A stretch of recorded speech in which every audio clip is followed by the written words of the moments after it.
बदला आणि गेल्या 1.5 वर्षात या राज्यामध्ये अनेक ठिकाणी गोरगरीब ओबीसी समाजावर, छोट्या छोट्या जातीवर, 18 पगड जातीतील 12 बलुतेदार, 18 बलुतेदार जे हल्ले करण्याचं काम केलं, झुंडशाही निर्माण करण्याचं काम केलं आणि जरांगे नावाच्या माकडानं या राज्यामध्ये राज्य अस्थिर करण्याचं काम केलं, गुंडगिरी करण्याचं काम केलं।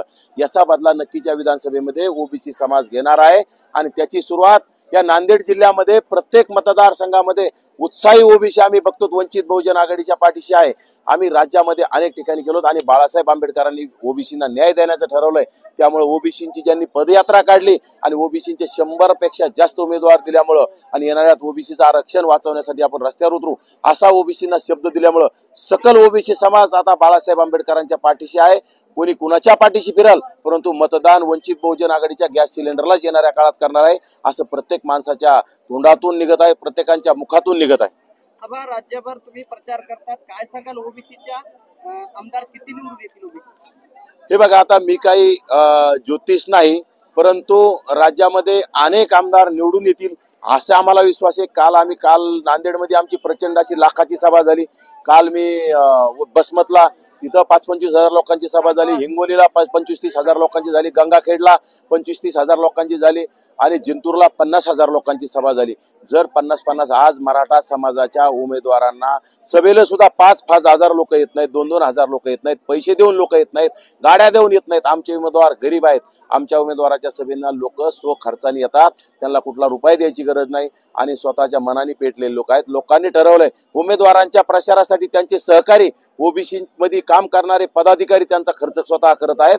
त्यामुळे येणाऱ्या काळात प्रत्येकाने ठरवलंय, प्रत्येक ओबीसी पदाधिकाऱ्याने ठरवलंय, प्रत्येक ओबीसीने ठरवलंय आपला आमदार सभागृहात गेला पाहिजे आणि आपलं आरक्षण आता आपणच वाचवण्याचा प्रयत्न केला पाहिजे। त्यासाठी आपला सभागृहात प्रतिनिधी पाठवायचा आहे आणि नक्कीच ते पाठवणार आहेत आणि येणाऱ्या काळात ओबीसींचे बऱ्यापैकी एखाद वेळेस ओबीसींचे अनेक आमदार वंचित बहुजन आघाडी तुम्हाला सत्तेत सुद्धा पाहायला मिळेल। बाळासाहेब आंबेडकर म्हणतात की विधानसभा झाल्याच्या नंतर एससी एसटी ओबीसीचं आरक्षण खतम केलं जाईल।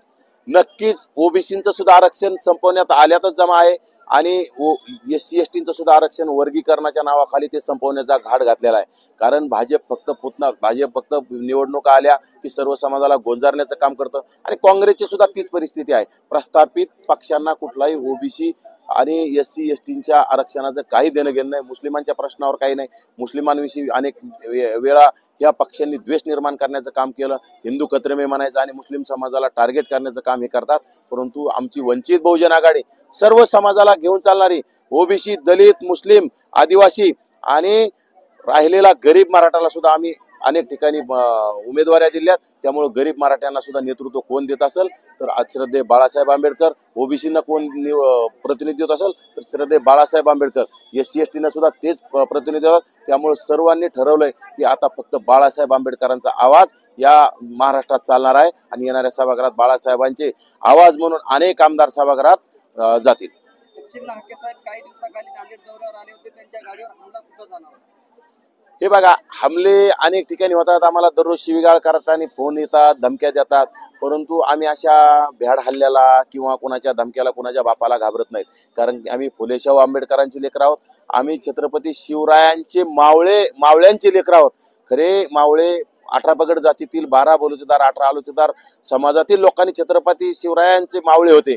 यांनी आजपर्यंत निजामांची गुलामी करणारे हे प्रस्थापित मराठे, निजामी मराठे हे आमच्यावर जर हल्ले करत असतील तर अशा निजामी मराठ्याला आम्ही घाबरत नाहीत आणि आम्ही जशाच तसं उत्तर द्यायला सुद्धा तयार आहोत। कारण आमच्या समाजाने सुद्धा आता ठरवलंय, आम्ही काही बांगड्या भरल्या नाहीत, त्यांनी आमच्यावर हल्ले करतील येणाऱ्या काळात त्यांच्या नेत्यावर सुद्धा आमचे कार्यकर्ते, आमचे समाज बांधव येणाऱ्या काळात हल्ले केल्याशिवाय राहणार नाहीत। काय आव्हान असेल आम्हाला? आता आम्ही ठरवलेले जशाच तसं उत्तर द्यायचंय, करो या मरोची लढाई आहे। त्यामुळे आम्ही आता आमची जान हाती पिली हमने, आम्ही आमचा जीव धोक्यात घालून रस्त्यावर फिरतोय आणि आम्ही आता ठरवलंय काय व्हायचं होईल, परंतु आम्ही फिरत राहणार, आम्ही लोकांमध्ये जागृती करत राहणार आणि समाज सत्तेत आणण्यासाठी प्रयत्न करत राहणार। एससी एसटी ओबीसीना काय आव्हान असेल? एससी एसटी आणि मुस्लिमांना आणि ओबीसीना सर्वांनाच आमचं आव्हान आहे की वंचित बहुजन आघाडीच्या पाठीशी राहावं, सर्वांनी बाळासाहेब आंबेडकरांचे हात बळकट करावे आणि येणाऱ्या काळात मंत्रिमंडळात आपले प्रतिनिधी असले पाहिजेत।